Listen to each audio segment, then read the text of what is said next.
Short டைம்லயே ஒரு மாதிரி அவர் pain பேர் பண்ணிட்டு இருப்பார்.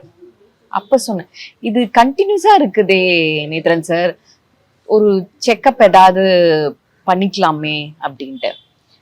ஏன்னா சில பேர் கேஸ் தான், சில டைம்ல நிறைய பேருக்கு அந்த கேஸ்ட்ரிக் இஷ்யூஸ் இருக்குன்றதுனால அப்படின்றதுனால நான் கேட்டேன், சார் கிட்டே கேட்டேன், நேத்ரன் சாரோட பாத்துடலாமே. அவருக்கு நார்மல் ஹாஸ்பிட்டல்லாம் போறதுல பெருசா விருப்பமும் இல்லை, இல்ல அவருக்கு பெருசா அதுல விருப்பம் இல்லை, ஹோமியோபதி தான் அவரு பாக்குற மேடம் அப்படின்னாரு. ஓகே அப்படியா, அப்போ கொஞ்சம் கேஸ்ட்ரிக் டேப்லெட்ஸ்க்கு வரும்போது நான் இந்த ஹோமியோபதி மெடிசன்ஸ் நான் போட்டுப்பேன் அப்படின்னாரு. சரி okay, but homeopathy it take time இல்ல சார் அப்படின்னா. நார்மலா ஹாஸ்பிட்டல் போனா அதுக்கான என்னன்னு ஈஸியா கெஸ் பண்ணிடுவாங்க, ஈஸியா அதுக்கான மெடிசன்ஸ் நம்ம எடுத்துக்கலாம்ல, என்ன வேணும்ட்டு. இவ்வளோ கஷ்டப்படணுமா, வேண்டாம்ல அப்படின்றதுக்காக தான் சொன்னேன். அனுஜ் டைல்ஸ், ரகங்கள் பலவிதம், ஒவ்வொன்றும் உலகத்தரம்.